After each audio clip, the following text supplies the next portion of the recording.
नमस्ते, प्रणाम सभी को। हरे कृष्ण।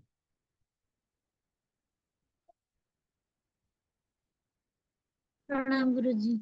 नमस्ते, कैसी हो आदरणीय बड़ी बहन गरिमा बहन, नायक बहन और हमारी दिव्यांश बहन। आप सभी स्वस्थ हैं? जी गुरु जी। तो कोई एक प्रार्थना करेगा। गरिमा बहन प्रार्थना करेंगे क्या? सुन पा रही हैं? गरिमा बहन को मेरी आवाज मिल रही है?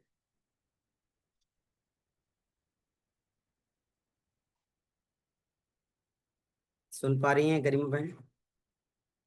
अनम्यूट नहीं हो रहा है, क्यों?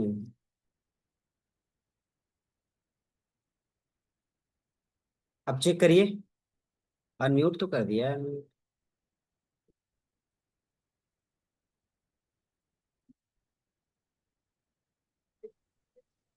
ठीक है, हो गया। प्रणाम गुरु जी। नमस्ते। प्रार्थना शुरू करें, फिर हम शब्द को प्रारंभ। जी। सभी कमर गर्दन सीधी करके बैठ जाएंगे। हाथों को नमस्कार मुद्रा में करेंगे। आंखों को कोमलता से बंद करेंगे और गहरी सांस लेंगे और अकार उकार मकार का उच्चारण करेंगे। फिर गायत्री मंत्र करेंगे।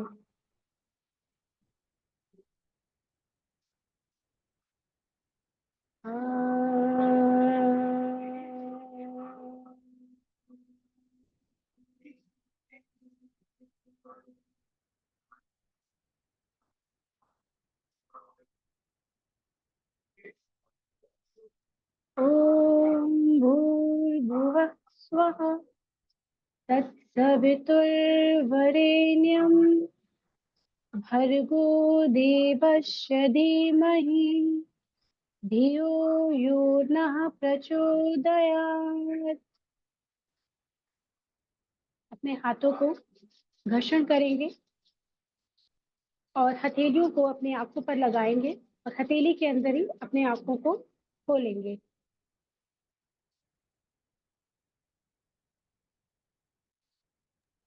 सभी को मेरा प्रणाम। प्रणाम। अ, धन्यवाद गरिमा बहन। इसके पूर्व में कौन सा सूत्र था, कोई बताए?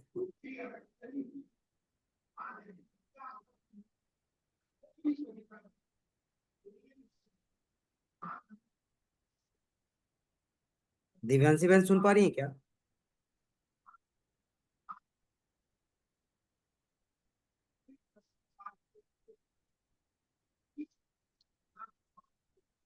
दिव्यांशी बहन सुन पा रही हैं?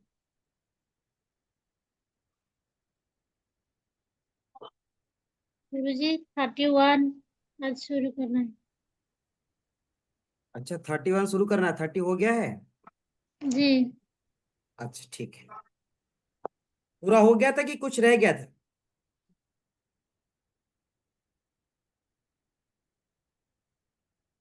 30 पूरा हो चुका था कि कुछ रह गया था? पूरा हो चुका था। अच्छा, ठीक है। प्रियंका बहन आ चुकी हैं। अच्छा, पूरा हो गया था, मैसेज आ गया है। प्रियंका बहन सुन पा रही है क्या?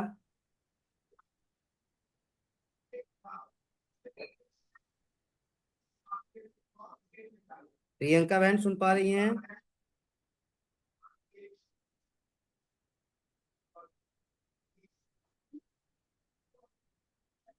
करुणा बहन भी आ गई। एक मिनट रुक ही लेते ना फिर। गरिमा मुझे बहन, एक थोड़ा मिनट रुक। नेटवर्क स्लो स्लो चल रहा है मेरा। बारिश बारिश की वजह से। अच्छा, नेटवर्क आपके यहाँ स्लो है। ठीक है, मुझे एक मिनट दीजिए। जी गुरु जी।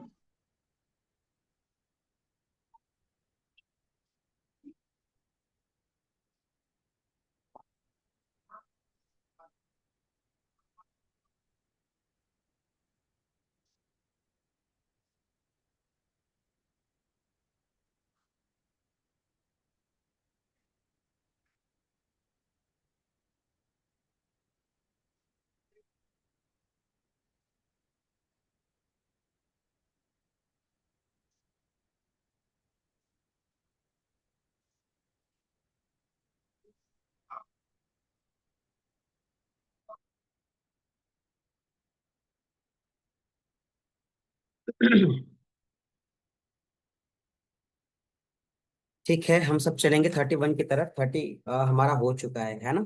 यही है। करुणा बहन सुन पा रही क्या? 30 नंबर तक का सूत्र हमारा हो चुका है। गरिमा बहन, कहाँ तक आप इसके पहले पढ़ी थी?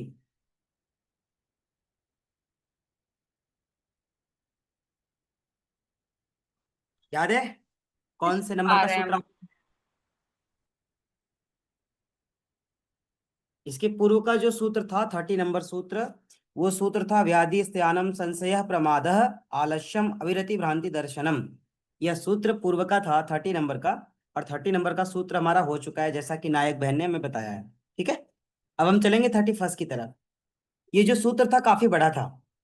गरिमा बहन आप लोग नहीं थी, तरुणा बहन आप लोग भी नहीं थी, और बड़ा ही सुंदर श्लोक था, और इसकी व्याख्या बड़ी ही मतलब आनंदित करने वाली भी थी, और बहुत ही महत्वपूर्ण थी, इंपॉर्टेंट थी।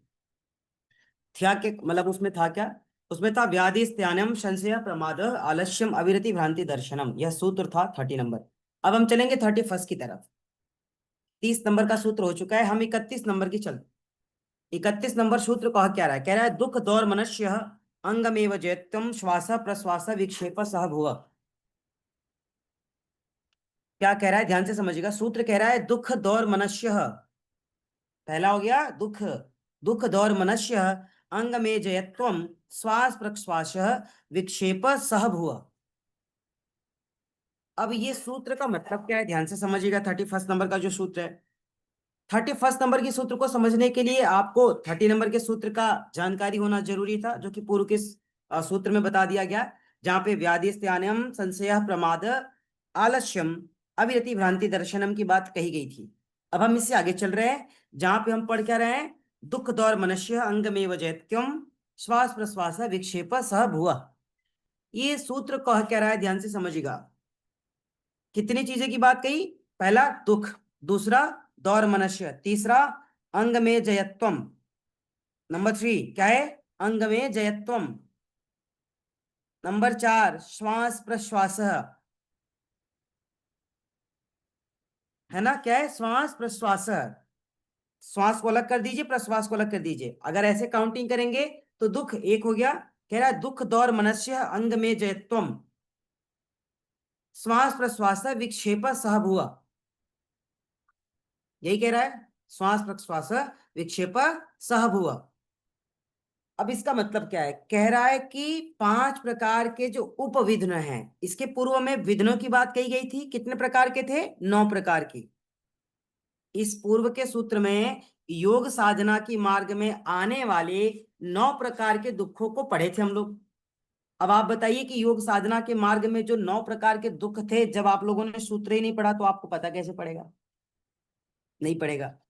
तो इसके पूर्व के सूत्र में योग साधक के मार्ग में, योग साधना के मार्ग में, एक अभ्यासी के मार्ग में, एक शिक्षक के मार्ग में, एक शिक्षिका के मार्ग में, एक ट्रेनर के मार्ग में, एक गुरु और एक आचार्य के मार्ग में, उसके जीवन की साधना में, उस साधना की मार्ग में आने वाली विघ्नों की विवेचना और वर्णन की गई थी। किस किस तरीके की विघ्न और बाधाएं आती है। तो जो 9 प्रकार की व्याधियां थी, उसमें हम आपको बता देते शॉर्ट टर्म में, नाम जान लीजिए 9 व्याधियां कौन सी थी जो एक साधक के मार्ग में बाधाएं उत्पन्न करती थी। वो क्या थी? पहला था व्याधि, दूसरा स्त्यान, तीसरा संशय, चौथा प्रमाद, पांचवा आलस्य, छठवां अविरति, सातवां भ्रांति दर्शनम, नंबर 7 भ्रांति दर्शनम, नंबर 8 अलबद्ध भूमिकत्वम, नंबर 9 अनवस्थितत्वम। ये 9 प्रकार की विघ्न, ये 9 प्रकार की बाधाएं हैं जो एक साधक के जीवन में, एक अभ्यासी के जीवन में, एक योग के आचार्य या आचार्य के जीवन में आता है। और ये 9 प्रकार की जो विघ्न है, ये जो 9 प्रकार की बाधाएं हैं, ये साधक को जीवन में कभी भी आगे नहीं बढ़ने देती है। एक बात का जिक्र करना चाहेंगे, यहाँ पे साधक साधिका शिक्षक शिक्षिका आचार्य आचार्य की बात कही गई। तो इसका मतलब ये नहीं कि जो लोग योग कर रहे हैं, जो योग नहीं कर रहे, अगर वह भी मनुष्य है, नर है ना वो। नर का मतलब समझ रही हैं? एक होता है नर, दूसरा होता है वानर। नर और वानर। हम लोग बंदर को क्या कहते? कहते हैं उसका सही नाम क्या है? वानर, है ना? लेकिन हम क्या कहते हैं? इंग्लिश में एक नाम है ना, मंकी। मंकी माने बंदर। संस्कृत में कहीं मंकी लिखा हो और मंकी का मतलब संस्कृत में कहीं बंदर लिखा हो तो बता दीजिए आप। कोई ग्रंथ उठा लीजिए, कहीं बंदर शब्द का व्याख्या हो तो उठा लीजिए आप। कहीं बंदर शब्द पढ़ने को मिल जाए तो बता दीजिए। ये आजकल की बुकों में ही बंदर पढ़ने को मिलेगा आपको, मंकी मंकी माने बंदर,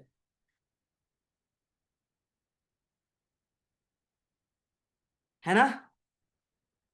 कहते हैं श्वान निद्रा काक चेष्टा बको ध्यानम।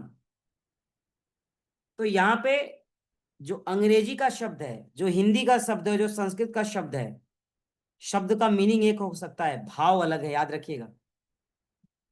एक को बोलने में बड़ा आनंद आता है, एक को बोलने में थोड़ा सा नहीं लगता है। जैसे अब बंदर को आप बंदर कह रही हैं तो कितना खराब लग रहा है, अगर आप वानर कह रही हैं, वानर राज, रिस्पेक्टेड वर्ड है ना। हम आपको कहें कि आप बहुत अच्छे साधक हैं, कितना अच्छा लगा। हम आपको कहा आप एक बहुत अच्छे सामाजिक व्यक्ति, कितना अच्छा लगा। हम आपको कहें आप एक अच्छे व्यक्ति हैं, कितना अच्छा लगा। हम आपको कहें पता नहीं कहाँ का आदमी आया है बुरा लगेगा ना।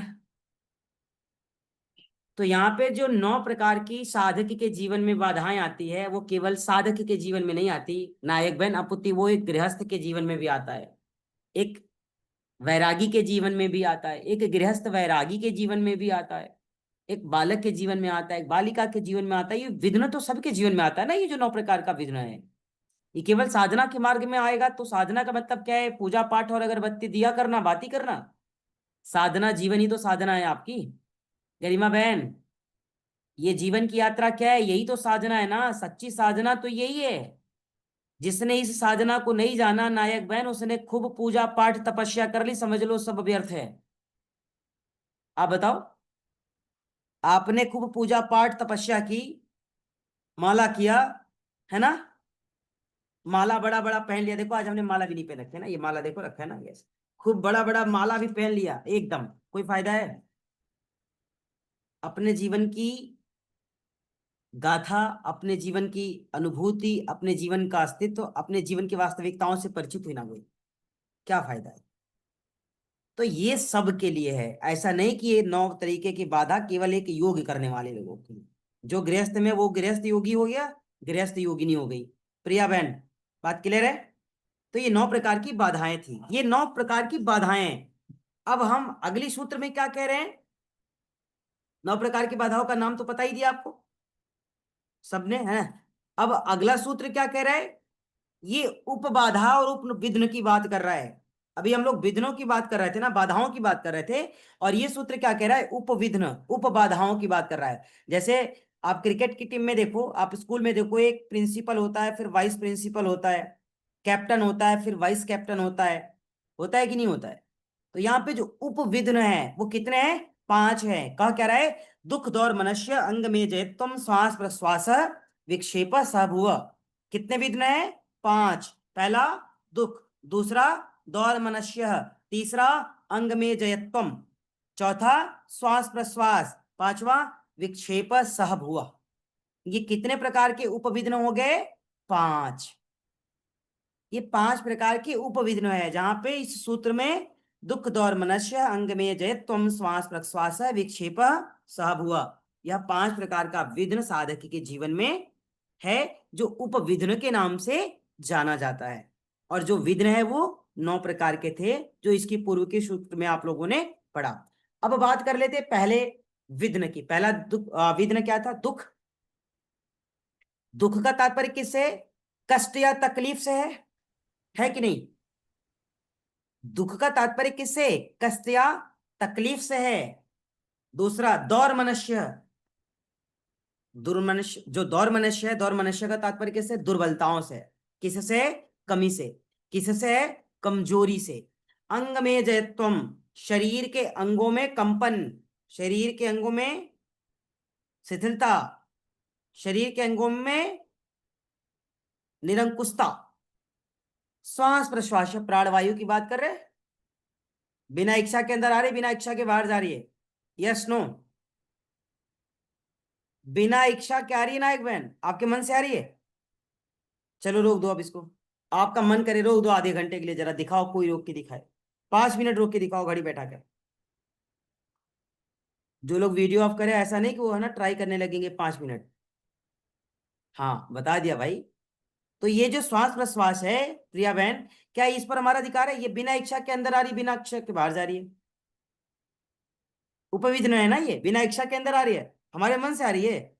जब हमारे मन से हम इस पे प्राणायाम पे काम करना शुरू करेंगे तो मन ही नहीं लगेगा, तब मन भागेगा। प्राणायाम करने बैठेंगे तो मन क्या करेगा? भागेगा। तो ये श्वास प्रश्वास बिना इच्छा के अंदर आ रही है और जा रही है। फिर आगे चलते हैं। जब यहां पर कष्ट या तकलीफ की बात करें, पहले सेंटेंस में जाइए, पहले शब्द में जाइए, पहला जो वर्ड है उस पे, दुख। दुख आध्यात्मिक हो सकता है, आदि भौतिक हो सकता है, और आदि दैविक हो सकता है। 3 तरीके का दुख है।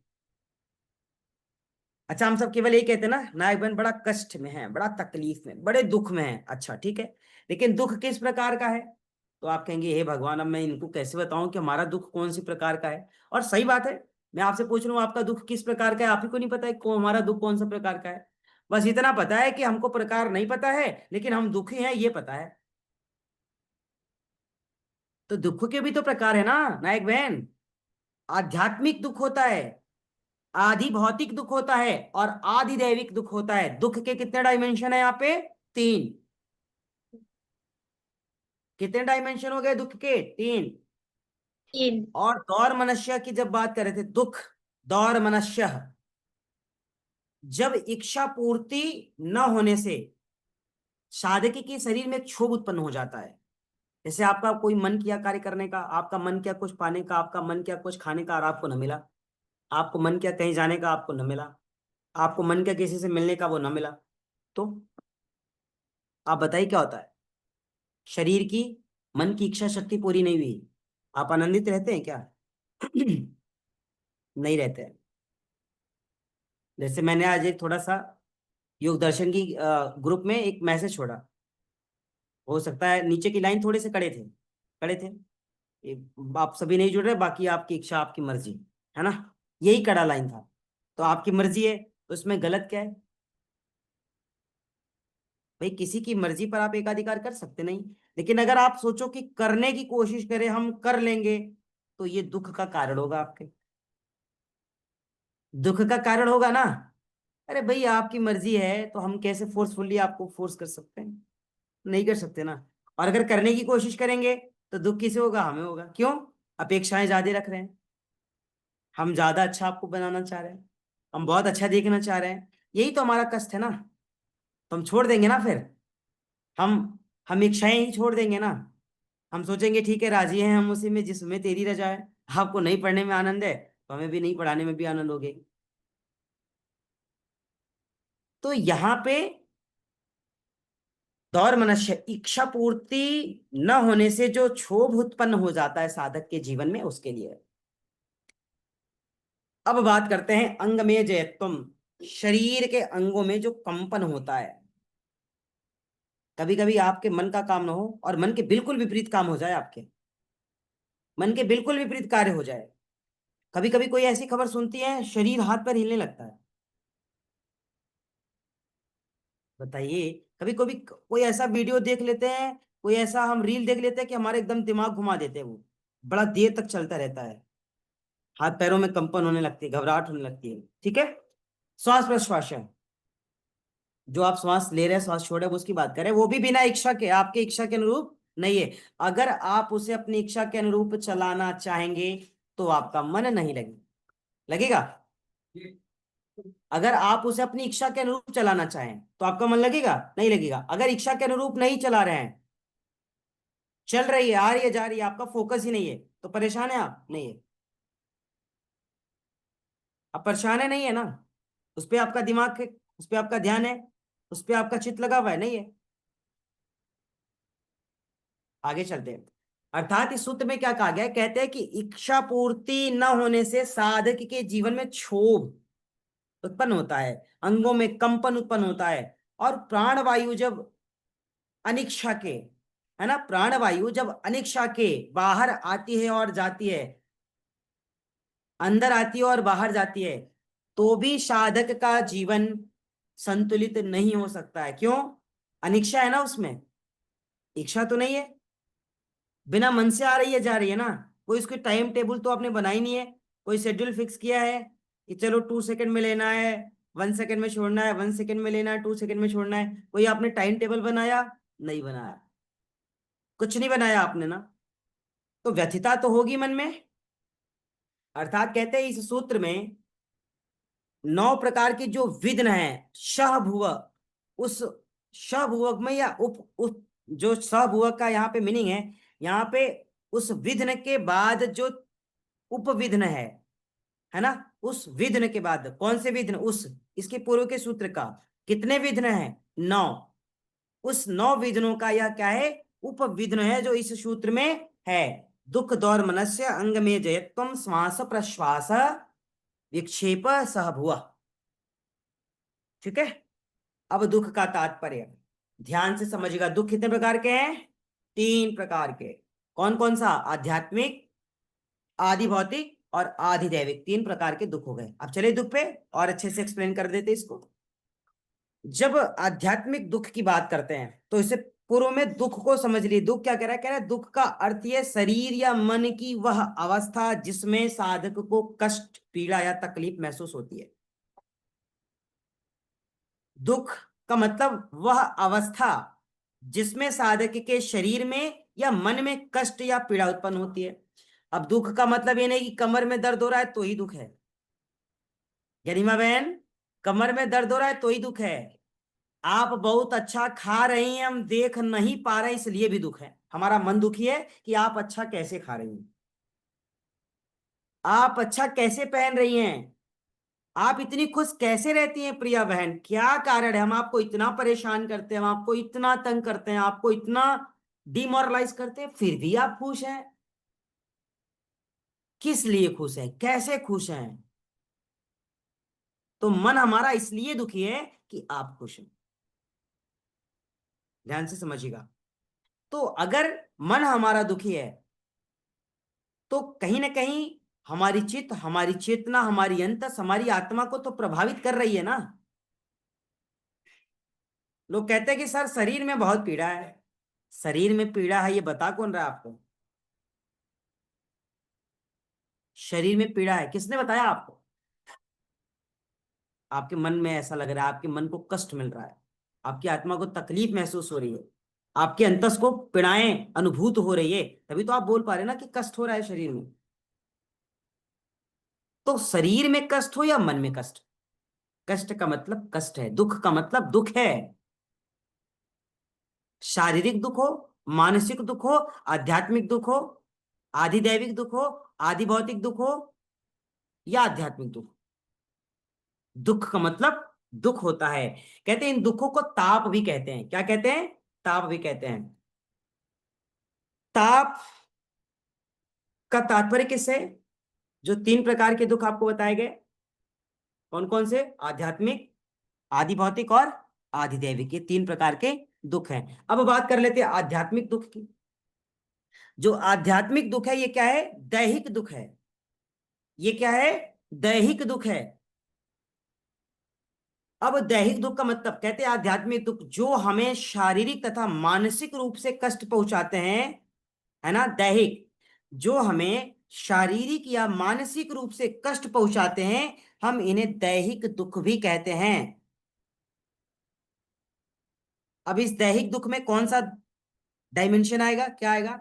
जैसे किसी को सिर में दर्द हो रहा है किसी को बुखार हो जाए, किसी को ज्वर हो जाए, किसी को मधुमेह आदि हो जाए। ध्यान से समझिएगा। किसी को बहुत ज्यादा बीपी बढ़ जाए, किसी को बहुत ज्यादा वॉमिट होने लगे, किसी को बहुत ज्यादा दस्त होने लगे, तो तकलीफ तो मिल रही है ना। दैहिक दुख जो हमें शरीर या मन से कष्ट पहुंचाते हैं, शारीरिक या मानसिक रूप से कष्ट पहुंचाते हैं, हम उन्हें दैहिक दुख कहते हैं। दैहिक दुख किसके अंतर्गत आ रहा है? आध्यात्मिक दुख के अंतर्गत आ रहा है किसको शरीर को कष्ट पहुंचा रहा है? कौन कौन सी बीमारी? अगर आपको फीवर हो गई तो शरीर को कष्ट मिलेगा, मिलेगा। फीवर हो गया तो कष्ट मिलेगा शरीर को।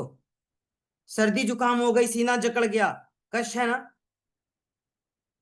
खूब छींके आ रही है, खूब खांसी आ रही है, खांसते खांसते खांसते खांसते एकदम सांसें फूलने लगी आपके, शरीर को कष्ट हो रहा है ना। दैहिक दुख, ऐसे दुख जो शारीरिक और मानसिक रूप से कष्ट पहुंचाते हैं। मानसिक रूप से कष्ट क्या है? बहुत चिंता हो रही है क्या? हमारी फीस अभी जमा नहीं है। चिंता हो रही है क्या? अगले महीने के राशन की व्यवस्था नहीं हो पाई है। चिंता हो रही है क्या? बच्चे की स्कूल की फी अभी नहीं पे कर पाए। चिंता हो रही है क्या? इस महीने का खर्च ज्यादा हो गया, कैसे मैनेज करेंगे? ये सारी पीड़ाएं जो है मानसिक रूप से ही तो है ना आपको। मन को कष्ट है ना, मन व्यथित है ना, मन तकलीफ में है ना, तो मानसिक रूप से आपको पीड़ा पहुंचाया, मानसिक रूप से आपको कष्ट पहुंचाया, तो ये कौन सा दुख है? आध्यात्मिक दुख। आध्यात्मिक दुख को हम दैहिक दुख भी कहते हैं, जो साधकों को शारीरिक या मानसिक रूप से कष्ट पहुंचाते हैं। क्लियर हो गया यहाँ पे? अब तो समझ में आ जाएगा ना। हम पूछेंगे, आप कहेंगे हमें बड़ा दुख है, कष्ट है, तो हम पूछेंगे ना कौन से दुख है। अब तो आप बता लेंगे ना, गरिमा बहन आप तो बता लेंगी, है ना। यो गौतमी बहन आ गई है अभी, जैसे अभी तो ये लेट से जुड़ी है। नहीं तो हम कह रहे हैं हमको अगर दुख है तो ये पता होना चाहिए कि दुख कैसा है, किस प्रकार का दुख है, किसके अंतर्गत आने वाला दुख है, हमें पता ही नहीं।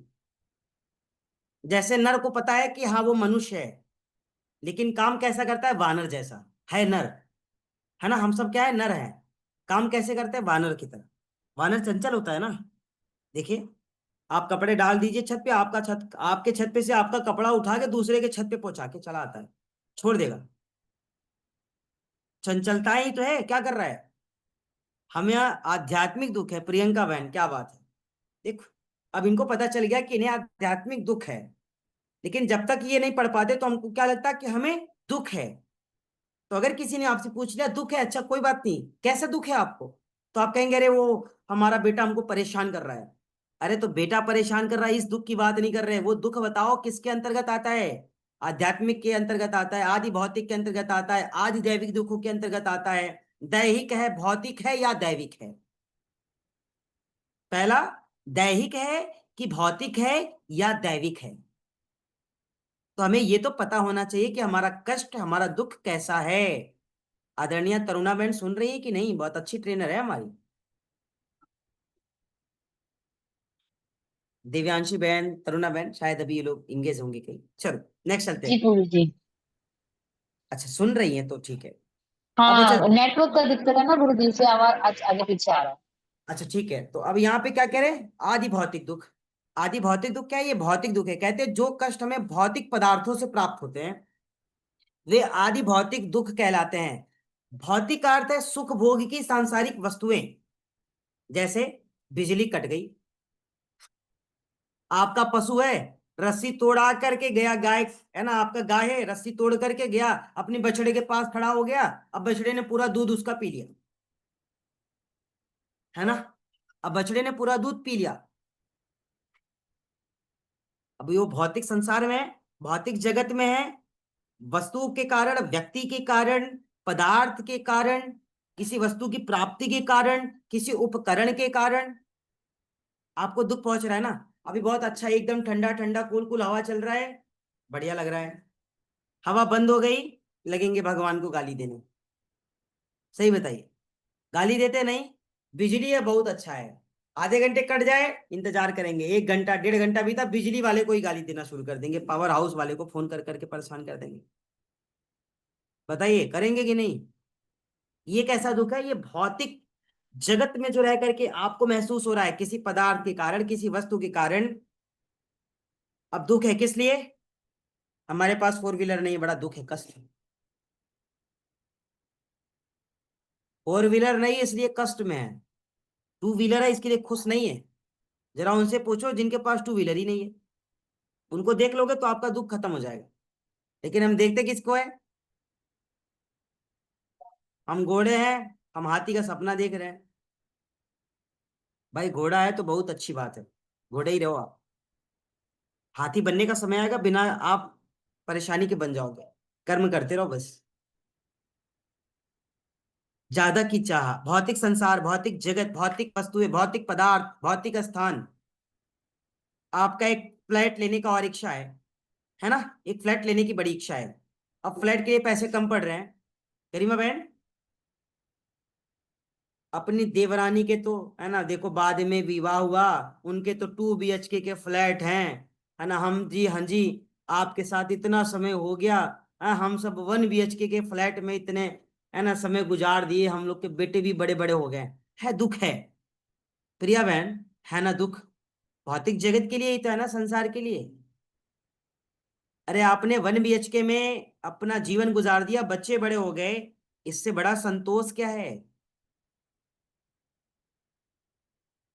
आपने जितनी जरूरत थी उतना भोग, उतने में उपयोग, उतने में सदुपयोग कर लिया, संतोष ही तो है ना। तो ये किसी योग से कम है क्या? नहीं। लेकिन हमारा 2 BHK नहीं है। अगले महीने से आपकी सैलरी बढ़ जाएगी ना, तो फिर हम लोग एक EMI करवा लेंगे ना, 2 BHK ले लेंगे, तो मतलब जीवन की सारी खुशियां उस 2 BHK में एकदम सीमित रह गई है ना। तो ये तो भौतिक दुख है कि नहीं। और एक बात बता दिया आपको, बड़े से बड़ा आदमी हो, टाटा रहे हो, अडानी हो, अंबानी हो, कोई हो, जितना बड़ा आदमी उतना बड़ा समझ लो समस्या, जितनी बड़ी आदमी उतना बड़ा तकलीफ, जितना ज्यादा पैसा उतनी बड़ी मुसीबत। एक किसान को देखो, एकदम है ना परेशान है, लेकिन कम से कम रात को दिन भर खेतों में जब काम करके हल चला के जाता है ना, तो जब सोता है तो इतनी गहरी निद्रा आती है ना, दुनिया के अरब और खरबपति वालों को नहीं आती। पता है कि नहीं। एक पशु चराने वाला जब पशु चराने के लिए अपनी सिर पे है ना पगड़ी बांध करके एक डंडा लेकर के चल देता है पशुओं को लेकर के, तो पशुओं को तालाब के किनारे छोड़ देता है और अपना पैर पे पैर रख के उसी खेत में सो जाता है गंगोच बिछा करके। उसको सुकून की नींद वहीं आ जाती है। और जिसके पास अरबों खरबों की संपत्ति है, दुनिया की सबसे महंगी बिस्तर है उसके पास, पूरी रात करवटें बदलता है, नींद नहीं आती है गरीब मोबाइल। तो सुखी कौन है, आप बताओ प्रियंका बहन, सुखी कौन है? जिसके पास बहुत पैसा है। जितना ज्यादा पैसा उतनी ज्यादा समस्या, जितनी बड़ी हवेली उतनी बड़ी समस्या। जित अब मकान बड़ा रहेगा तो क्या बस मकान बड़ा हो जाने से सब कुछ हो जाएगा? 4 लोग को लगाओ फिर रोज सफाई करें, है ना।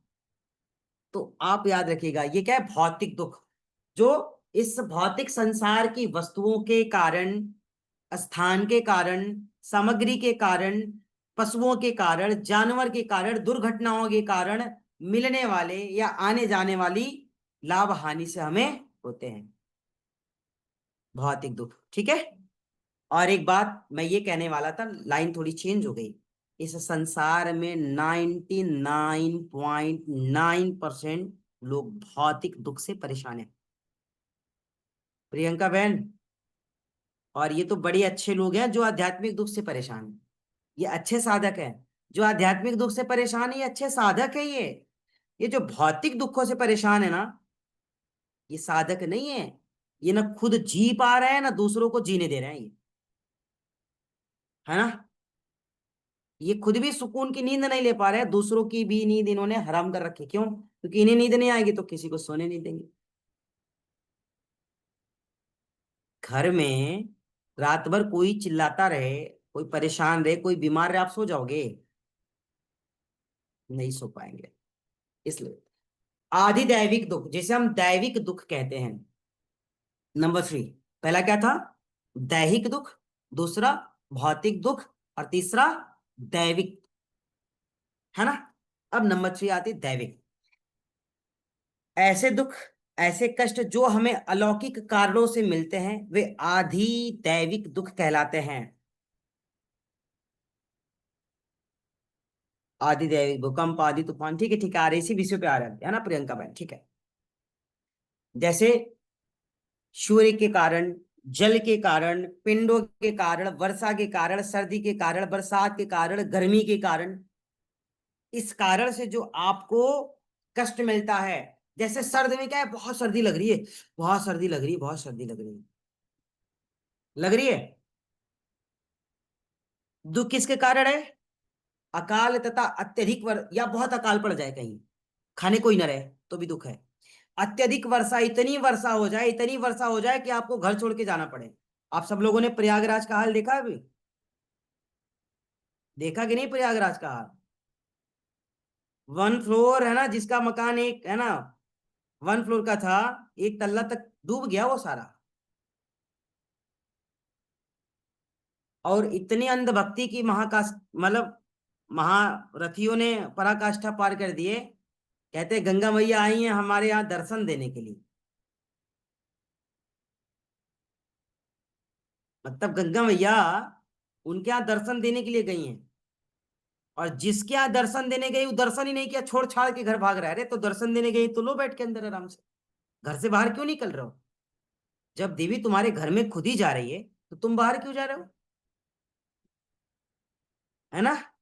ये अंधभक्ति का पैमाना ही तो है, क्या कहोगे इसे? ये मूर्खता की हद ही है ना। आप बताइए, भक्ति बुरी नहीं है, लेकिन अंधभक्ति ये तो बुरी है ना। लाखों परिवार बेघर हो गए, छोटे छोटे नन्हे नन्हे बाल कुमार, 5 5 6 6 महीने के, 1 1 वर्ष के बालक, शिशु, नवजात शिशु अपनी माँ के स्तनों से लग करके कांधे पर पीठ पर बांध बांध करके वहां से निकल गए छतों के ठिकानों की तलाश में। कहते गंगा मैया आई हैं घर में दर्शन देने। तो जब आई हैं तो तुम जा क्यों रहे हो? प्रियंका बहन उसी घर में रहो, रोज सुबह शाम आरती करो उनकी। ये ज्ञानी व्यक्ति, ये पढ़ा लिखा व्यक्ति नहीं बात करता। या तो अंधभक्ति वाले बात करते हैं या महामूर्ख बात करते हैं, वही सब होते हैं। गंगा माँ कभी किसी को तकलीफ देना चाहेंगी? तुम बताओ, आप बता दो। माँ चाहेंगी कि आप अपना घर छोड़ के भाग जाओ? माँ चाहेंगी कि आप अपना घर परिवार छोड़ दो? नहीं। ये परिस्थितियों के कारण हो ना, प्रकृति का ये देन है ना, ईश्वर की मर्जी है ना। तो इस कारण से जो दुख हुआ, ये कैसा दुख है? दैविक दुख है। हजारों हजारों परिवार बेघर हो गए, घरों को छोड़ करके अपनी पशुओं को छोड़ करके दूसरी तलाश, जगहों की तलाश में भटक रहे हैं। और उसमें कुछ पढ़े लिखे महामूर्ख भी है ना भरे पड़े हुए हैं। पढ़ लिए हैं, बस पढ़े हैं ना, गढ़े नहीं थे। गढ़े होते तो ऐसे नहीं करते। गंगा माँ हमारे घर दर्शन देने आई है। और ये कौन जो बड़े बड़े सफेद वस्त्रों में है ना, नीली बत्ती और जो तमाम जगह पे बड़े बैठे हुए लोग हैं, क्योंकि उनके घर तक तो पानी गई नहीं ना। उनका मकान उस गली में तो है नहीं ना, जहाँ टॉयलेट का पानी, नल का पानी और सबका पानी एक हो गया है, वहां पे तो वह है नहीं ना। तो वहां एसी वाले चेम्बर में बैठ करके ना वो ऐसे ही आशीर्वाद देंगे कि हाँ आप सब मत घबराइए, गंगा माँ आपके यहाँ दर्शन देने गई हैं, आप सब करो। कितना दुख होता है, इस तरीके के लोग हैं। लोगों को न तो समझ पाए, न उनकी कष्टों को समझ पाए, बस अपनी प्रतिक्रियाएं न जाने किस भाव में आकर के दे देते। ये क्या है? भौतिक दुख है, भूकंप से आने वाले। अभी देखो, अभी यहाँ पे आया था ना, आ, क्या नाम था उत्तराखंड में? उत्तरकाशी। उत्तरकाशी। उत्तराखंड उत्तरकाशी में देखिए पूरा का पूरा बह गया एकदम। है ना? तो ये कैसा दुख है? दैविक दुख है। प्रकृति के कारण है, भगवान की मर्जी है इसमें। वर्षा हो रही तो इतनी वर्षा हो रही, कई कई दिन निकल ही नहीं रहा है, सब कुछ जलमग्न हो गया। दैविक दुख है ना ये। तो इस तरीके से कहते हैं इन सभी दुखों से पीड़ित होने वाले व्यक्ति जो होते हैं वो दैविक दुखों का अनुभव करते हैं। और इस कारण वे कभी साधक प्रसन्न नहीं रह पाते हैं। अगर इस तरीके के दुख आ जाए, कोई प्रसन्न रहेगा? बारिश नहीं हो रही तो थोड़ा दुखी है, लेकिन अगर बारिश शुरू हो और 15 दिन ना निकले तो बता दो गरिमा बहन। 15 दिन हमने ज्यादा बोल दिया, 5 दिन ना दो तो छाता लेकर के रेन कोट ओढ़ करके ऑफिस जाओगे, नहीं जाओगे तो सैलरी कट जाएगी। दुख है ना? तो इस तरीके से साधक के जीवन में 3 प्रकार के दुख हैं जो हमेशा उसे उसकी साधना में व्यवधान और विघ्न उत्पन्न करते हैं, जो उप विघ्न के नाम से आप जान रहे हैं। अब 5 विघ्नों की व्याख्या कर लेते हैं, है ना? तो पहला तो कर लिया, दुख का मतलब क्या है, दुख के डायमेंशन पढ़ लिए। दूसरा क्या है? दौर मनुष्य। दौर मनुष्य का तात्पर्य कहते हैं जब कोई साधक किसी कार्य को कर रहा हो या किसी कार्य को करने की उसकी इच्छा हो, उसका मन हो, उसकी आशा हो, उसकी अभिलाषा हो, उसकी आकांक्षा हो, और वो पूरी ना हो, वो पूरी ना हो। आपकी बड़ी इच्छा है, आपकी बड़ी इच्छा है कि आप महारत हासिल कर लें, लेकिन जल्दी कर लें। तो महारत हासिल होगी ये तो ठीक है, लेकिन जल्दी होगी ये तो ठीक नहीं है ना। और नहीं हुई तो, नहीं हुई तो फिर क्या करेंगे? इच्छा की पूर्ति नहीं हुई, मन की मुराद पूरी ना हुई, तो दुख तो होगा, कष्ट होगा कि नहीं होगा? और जब साधक की इच्छाएं पूरी नहीं होती तो उसके जीवन में क्षोभ आता है। ठीक है, उसके जीवन में व्यथता आती है, निरंकुशता आती है, क्रोध आता है, आपके मन का काम ना हो। क्रोधित होगा मन, सही बताना। प्रियंका बहन, आपको बड़े अच्छे कपड़े पसंद थे, उस कपड़े की कीमत है 2,000 रुपए। सपोज दैट कि पैसे नहीं थे, लेकिन माँ का इच्छा था कि कपड़ा लेकर के ही चलना है क्योंकि आज आपका बर्थडे है, फॉर एग्जाम्पल। लेकिन जो कपड़े आपको पसंद थे उसके लिए उनकी बजट अलाउ नहीं कर रहा है उनको। लेकिन वो ऐसा भी नहीं कि छोड़ के चली जाए, वो चाहती है कि कुछ न कुछ लेकर के ही चले। उन्होंने अपने मन का काम किया, वो लेकर के आई, लेकिन अब आपके मन का नहीं हुआ, आपका मन का नहीं हुआ। और आपने उस वस्त्रों को देखा और देखते ही क्रोध आया, आया ना? कि जब लेना ही था तो उसे लिया होता या तो मत लिया होता।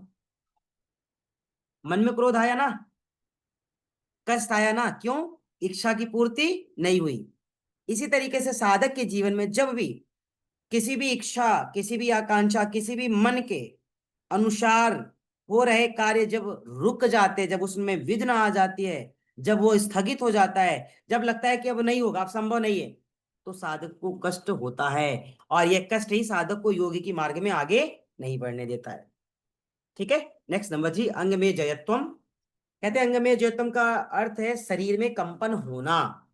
किसी व्याधि के कारण शरीर में कंपन हो सकता है, किसी कमजोरी के कारण शरीर में कंपन हो सकता है, इंद्रियों में अशिथिलता की वजह से कंपन हो सकता है, अस्थिरता की वजह से कंपन हो सकता है।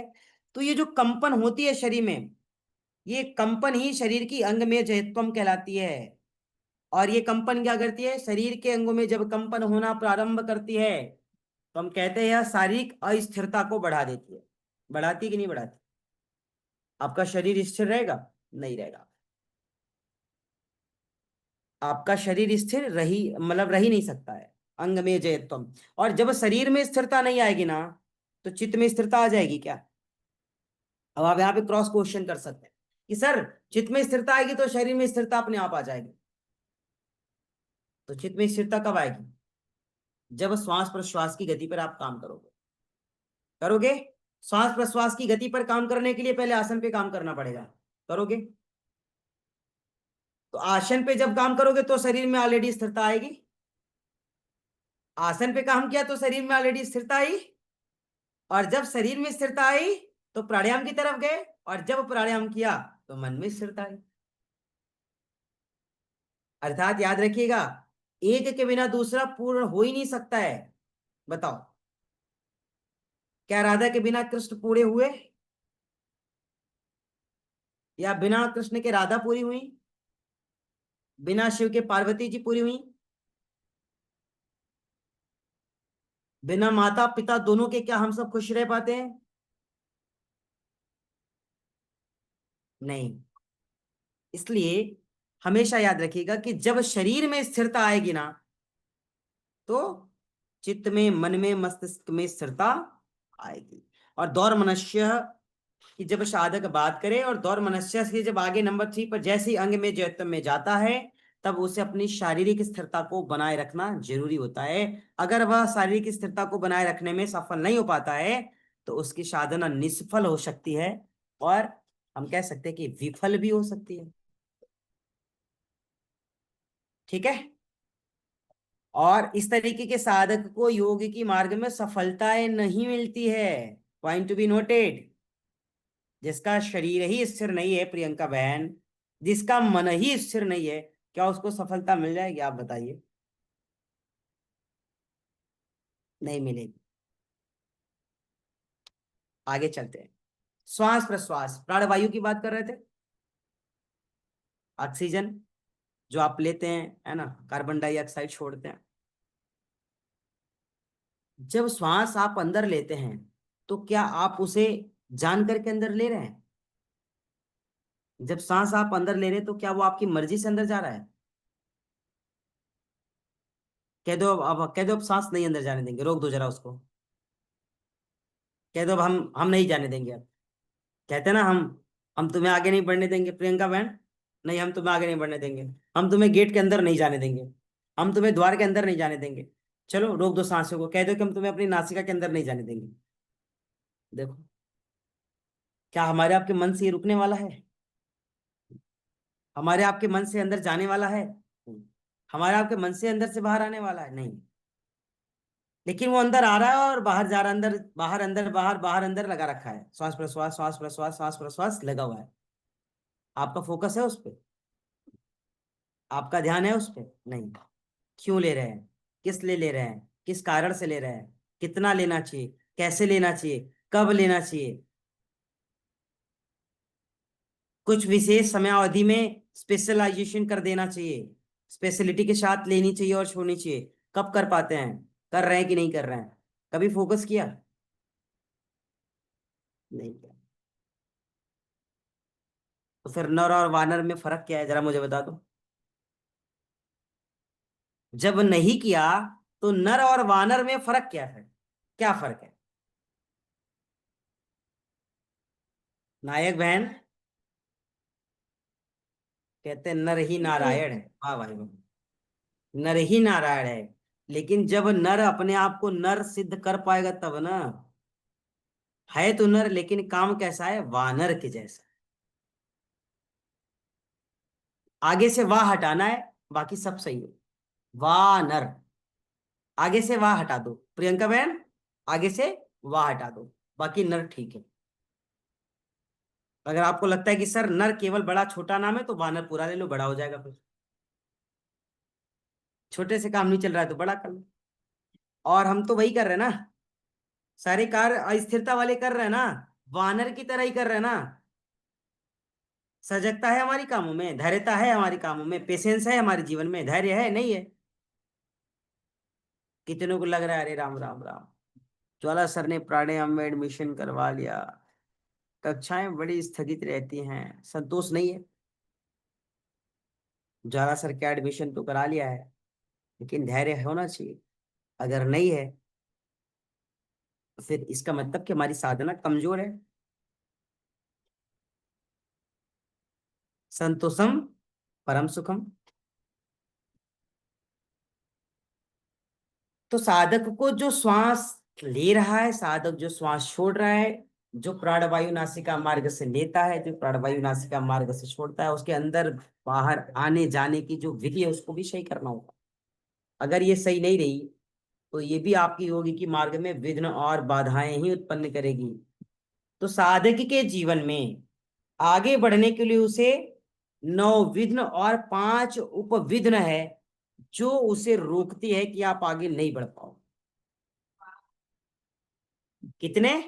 9 विघ्न और 5 उपविघ्न। ये साधक के जीवन में, गृहस्थी के जीवन में, गृहिणी के जीवन में, मानव के जीवन में, नर के जीवन में, नारायण के जीवन में, इष्ट के जीवन में, गुरु के जीवन में, सबके जीवन में ये 9 विघ्न और 5 उपविघ्न ये सबके जीवन में है। ऐसा नहीं कि केवल हम लोग के जीवन में, संत लोगों के जीवन में नहीं है, साधु लोगों के जीवन में नहीं है, उनके भी जीवन में यही है। उनकी मार्ग जो है, उनकी साधना की मार्ग जैसी है, उस हिसाब से उनको भी विघ्न आएगी, वो भी व्यथित होंगे। प्रियंका बहन का कोई क्वेश्चन है? माइक अनम्यूट करना चाह रही है। गुरुजी मुझ में तो सारे विघ्न लागू। अगर आपने कहा कि मुझ में तो सारे विघ्न हैं, तो ये तो आपकी गुण है कि आपने स्वीकार किया। ये क्या है? ये तो गुण है ना कि आपने स्वीकार किया। और यही तो वो बात है, कहते हैं सबकी गुण अपनी, हमेशा गलतियां देखा करो। आप सोचिए, हम लोग कितने आराम से कहते हैं आई एम योगा ट्रेनर, कहते हैं हम एक बहुत अच्छे शिक्षक हैं, कहते हैं हम योग गुरु हैं, कहते हैं हम योग आचार्य हैं, हम आचार्य हैं। सही बताइए, क्या इस विघ्न और उपविघ्न से परिचित हुए हैं? अगर आप आचार्य हैं, आप शास्त्री हैं, आपने ये विघ्न और उपविघ्न को जाना? आप लोग जरा पूछ लेना किसी एमए के बच्चों से, जो कहीं से भी एमए कर रहे हो, पूछ लेना उनसे। अगर वो दर्शन पढ़ा होगा तो ही इसको जानता होगा, और अगर दर्शन उसने नहीं पढ़ा है तो ये विघ्न और उपविघ्न नहीं जानेगा। ये 9 प्रकार का विघ्न और 5 प्रकार का उपविघ्न तो वो जानेगा ही नहीं। क्यों? कि इसका व्याख्या, इसका वर्णन दर्शन में ही मिलता है। और अगर वो इस चीज को नहीं जान पाया, तो आप लोग क्या विचार, क्या लगता है, तरुणा बहनी बता दें, क्या उसके साधक के जीवन में जो आगे जाने के लिए एक जरूरत, एक सही ट्रैक, एक सही मार्गदर्शन की आवश्यकता होती है, क्या वो मिल पाएगी? नहीं मिल पाएगी। क्यों? ऑलरेडी वो किसी न किसी से कनेक्ट है, लेकिन उसको पता ही नहीं है। जब पता ही नहीं रहेगा तो आप काम कैसे करेंगे? कर पाएंगे? नहीं कर पाएंगे। जब हमें पता चलेगा हमारी घर की बिजली खराब है, तभी तो मैकेनिक को बुलाएंगे ना, इलेक्ट्रिक इलेक्ट्रिक मिस्त्री को बुलाएंगे कि हाँ आके मेरा आप चेक कर लो क्यों गड़बड़ है। पता ही नहीं है तो हम बुलाएंगे नहीं? बुलाएंगे। तो ऐसे ही जीवन में हम साधना तो कर रहे हैं। हमारे जीवन की साधना में, हमारी योगी की साधना में, हमारी योगी की मार्ग में विघ्न और बाधाएं भी आ रही है, लेकिन हमें उस विघ्न और बाधाओं का नाम ही नहीं पता है। तो क्या उस विघ्न और बाधाओं पे हम काम कर पाएंगे?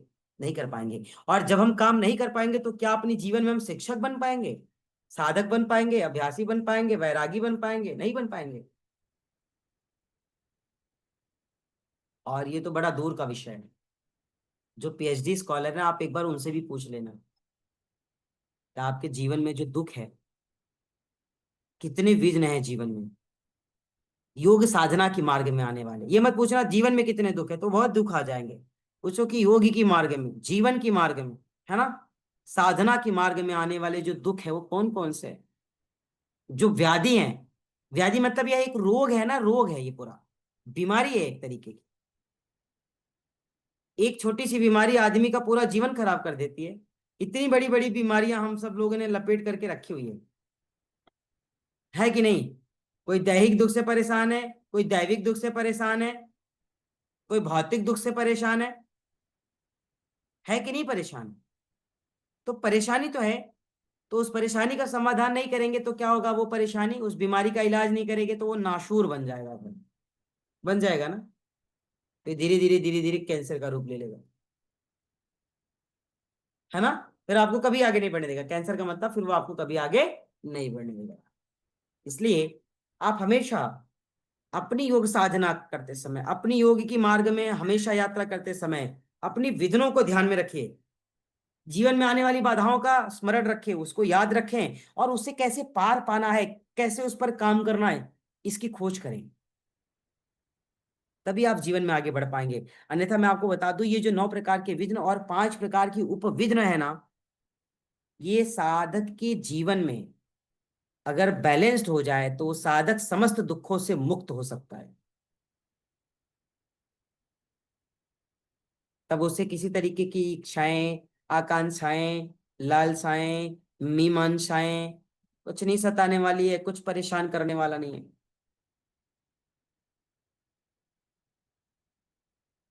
समझ में आ रही है बात कि नहीं? तो ये सूत्र पूरा हुआ, आप सबको जी समझ में आ गुरु गया? जी। जी गुरु जी। अच्छे से समझ में आ गया? ठीक बहुत है। अच्छे से 2020 में आपसे ही पढ़ा था, अभी हम वही नोट लेके बैठे हैं। अच्छा, 2020 में आपने पढ़ा था, वही नोट्स लेके बैठे हो? देख लो गरिमा बहन, 2025 चल रहा है, इन्होंने 20 में पढ़ा था हमसे।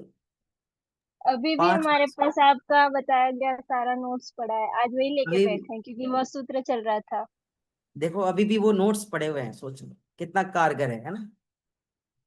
ये तो धन्य है हमारी प्रियंका जैसी बहनें, है ना, जो आज भी उतना ही स्नेह, उतना ही रिस्पेक्ट करती हैं, है ना, जितना तब था। और धन्य तो इसलिए भी हैं कि इनको सही और गलत का पहचान है, याद रखिएगा।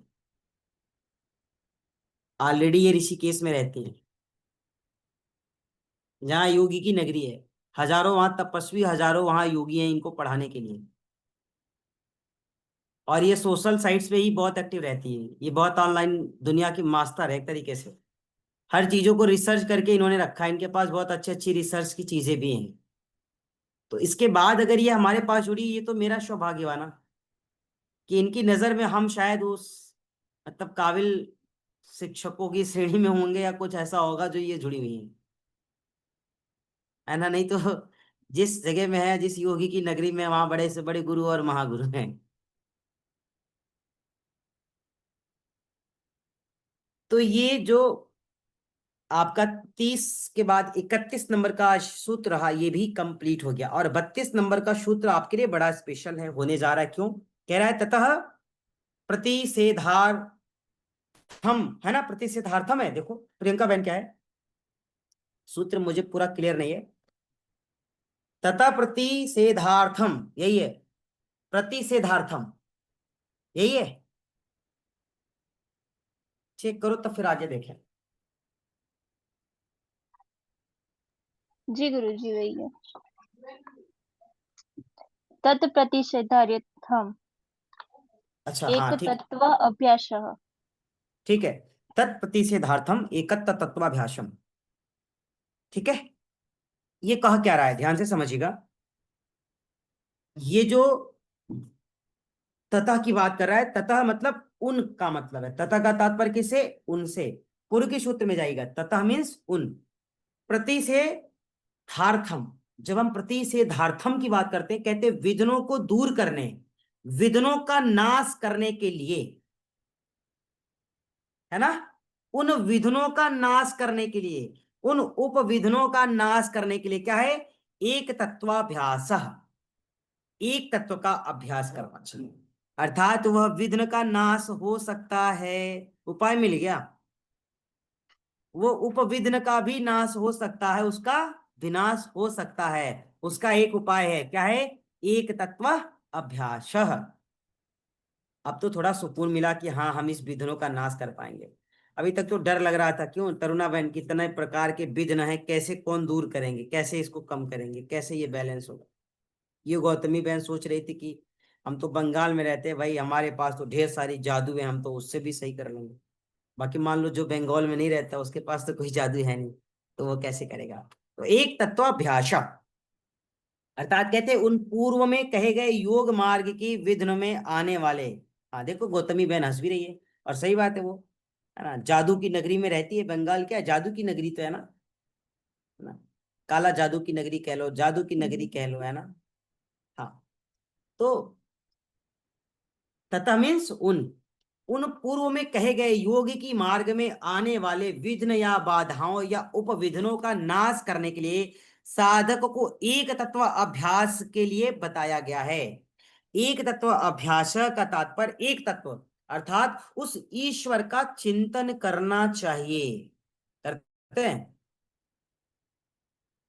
कहेंगे हे सर जी क्या बताएं, ईश्वर तो नहीं दिखाई देता हमें, नींद में ही हमें पति दिखाई देता है, हमें नींद में हमारी पत्नी दिखाई देती है। भैया चलो कोई बात नहीं, पत्नी को ही देख लो नींद में, लेकिन उस पत्नी में परमात्मा की स्वरूप देख लो बस। पत्नी देखो बुरी बात नहीं है, पति को भी देखो, कोई बुरी बात नहीं। उस पति में, उस पत्नी में, उस प्रीति में ईश्वर का चिंतन कर लो। नहीं समझे आप? नहीं समझे, फिर से बताते हैं। एक तत्वाभ्यास अर्थात उस ईश्वर की चिंतन करने की बात कही जा रही है। तो ईश्वर का चिंतन करने के लिए आपके पास तो समय है नहीं, समय नहीं निकाल पा रहे हैं। जो कार्य आप कर रहे हैं वह कार्य ही ईश्वर का कार्य समझ लीजिए, और मन से करिए। केयर मतलब पूरी तरीके से केयर करके करिए, पूरे ध्यान से करिए, पूरे भाव से करिए, पूरे मन से करिए, पूरे मनोयोग से करिए। क्यों? वो कार्य ईश्वर का है। क्यों? वो कार्य ईश्वर का है। पत्नी का सुंदर रूप ही दिखाई दे रहा है, उस सुंदर रूप में उस ईश्वर का ध्यान कर लो। क्यों? सच में अगर कोई रूपवान है तो वह ईश्वर है। सच में किसी का रूप बहुत सुंदर है ना, तो ईश्वर का रूप बहुत सुंदर।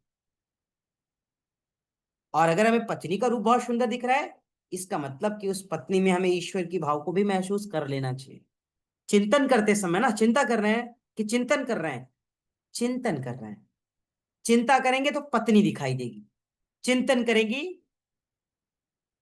तो देवी दिखाई देगी।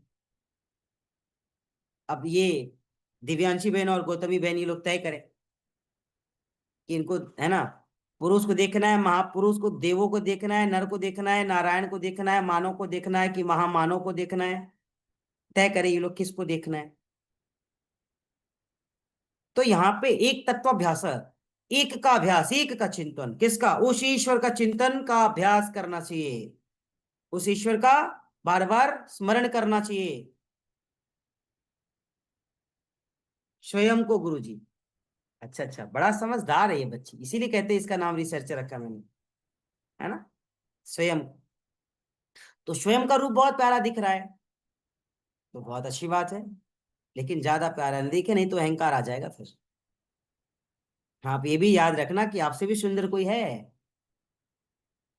आपसे भी ज्यादा कोई ज्ञानवान है, आपसे भी ज्यादा कोई स्नेहवान है, धैर्यवान है, स्थित प्रज्ञवान है। अर्थात हम हैं ये हमारा विश्वास हो, हम ही हैं ऐसा अहंकार में। ठीक है, आगे चलते हैं।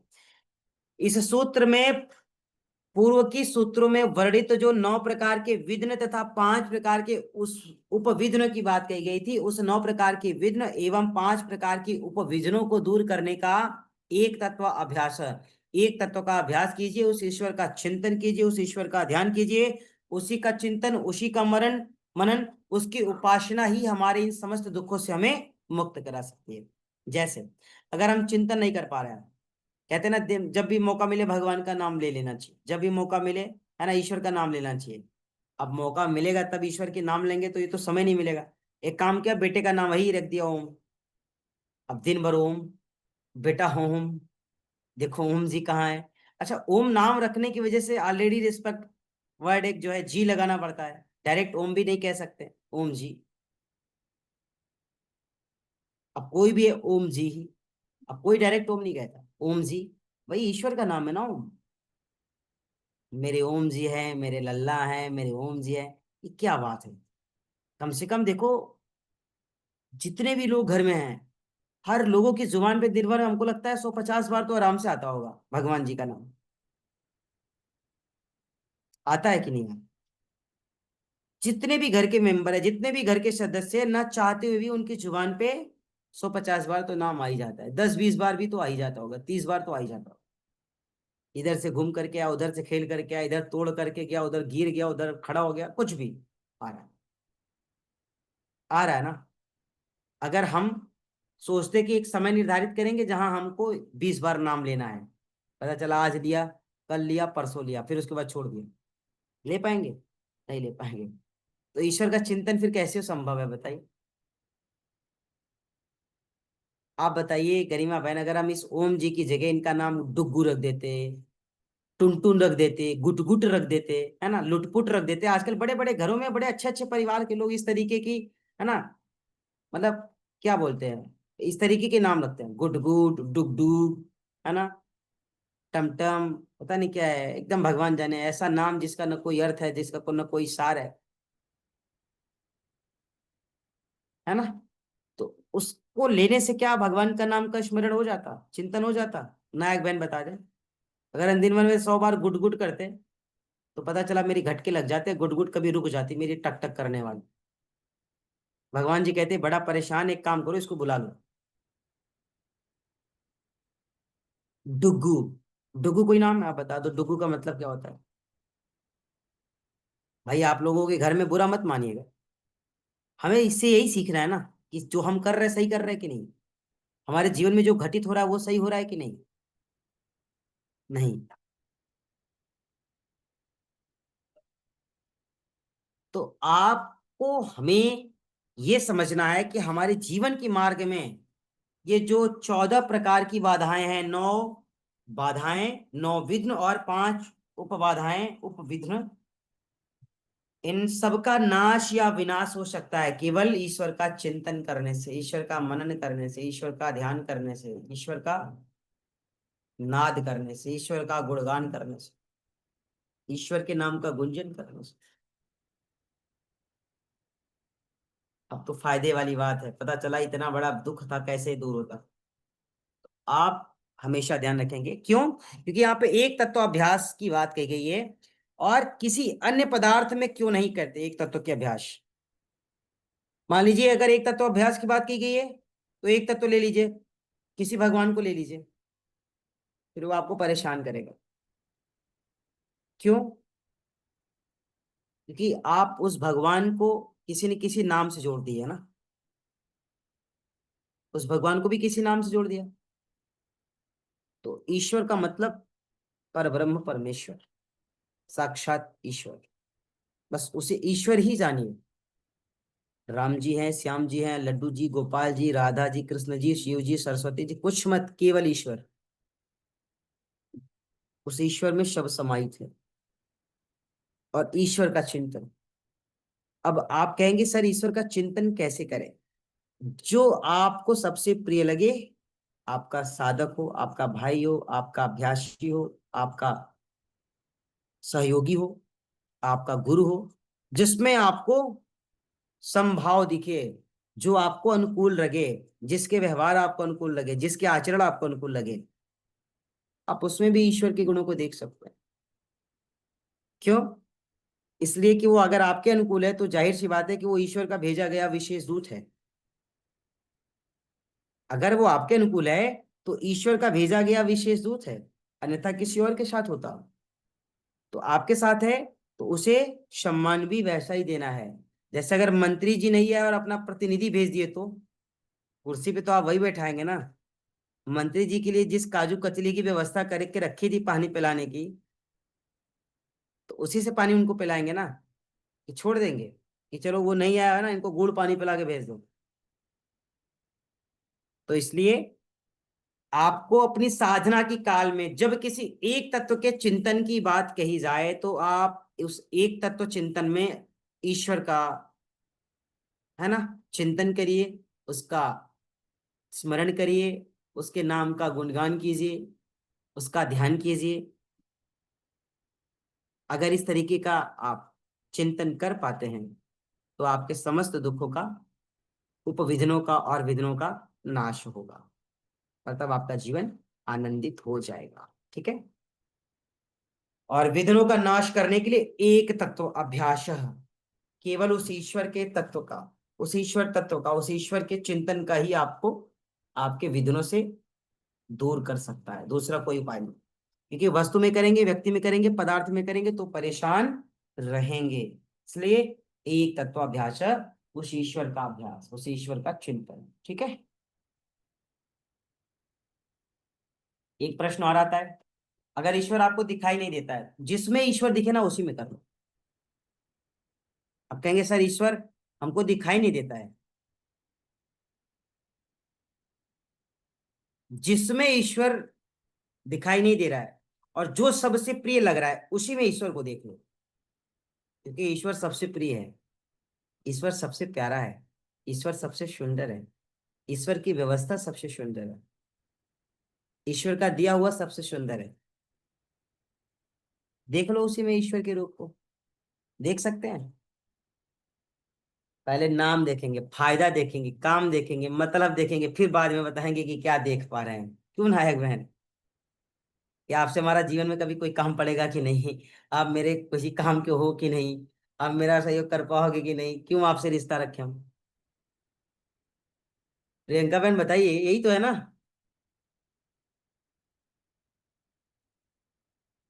लेकिन सब लोग ऐसे नहीं होते। इसका उदाहरण आपकी प्रियंका बहन ही है। 5 साल पहले पढ़ी थी, और जितना मैं 5 साल पहले इनका सम्मान करता था आज भी उतना ही सम्मान करता हूँ। 5 साल में हम लोग मिले एक बार भी नहीं, लेकिन जब भी बात हुई है हर बार मिलने की इच्छा उतनी ही रही है, कभी कम भी ना हुई, है ना। अब तो नजदीक आ गए हैं गुरुजी। अब मिल लेंगे। हाँ अब तो नजदीक आ गया, अब तो मिल लेंगे। वही चीज कि इच्छा भी नहीं कम हुई और सम्मान भी वैसा ही रहा। और ये इस 5 साल में इन्होंने और बहुत ढेर सारे ट्रेनर से भी इन्होंने क्लासेस भी की, मुझे भी बताया, है ना। बहुत ढेर सारी कक्षाएं ये हमेशा पढ़ती रहती है, हमेशा क्लास करती रहती हैं, ली भी है। लेकिन जो एक जुड़ाव रहा, एक जो भाव रहा, वो आज भी हमारे साथ वैसा ही है, कॉम्बिनेशन वैसा ही है ना। कहते हैं कभी कभी कोई चीज पसंद आ जाती है, किसी की पढ़ाने का तरीका, किसी की भाषा शैली, किसी का व्यवहार, किसी का जुड़ाव बहुत बेस्ट होता है, बहुत पसंद होता है। उसके बाद चाहे कोई बहुत अच्छा भी मिल जाए ना तो भी एक्सेप्ट नहीं करता ये। बस उतनी सी ही बात है। यही ट्रस्ट है, यही चिंतन है। और इतना अगर हो गया जिसके पास, तो फिर उसके लिए परेशानी की कोई बात ही नहीं। आप सब बहुत अच्छे हैं, आप सब बहुत गुणवान हैं, प्रतिभावान हैं, धनवान हैं, प्रज्ञावान हैं, ज्ञानवान हैं, विवेकवान हैं, धैर्यवान हैं, स्थितवान हैं। सब आपके भीतर विद्यमान है। आप तो महान हैं फिर तो। क्यों? कोई बोल ही नहीं रहा है, देखो। आधे लोग सोच रहे हैं सर इतनी गहराई में जा रहे हैं ना, क्या करें अब, जीवन में समझ नहीं आ रहा है कि अब करना क्या है। ऐसा भी होगा ना, जीवन में भी आएगा ऐसा। सरकार बहन कुछ बोलने जा रही थी हमारी, बता दो।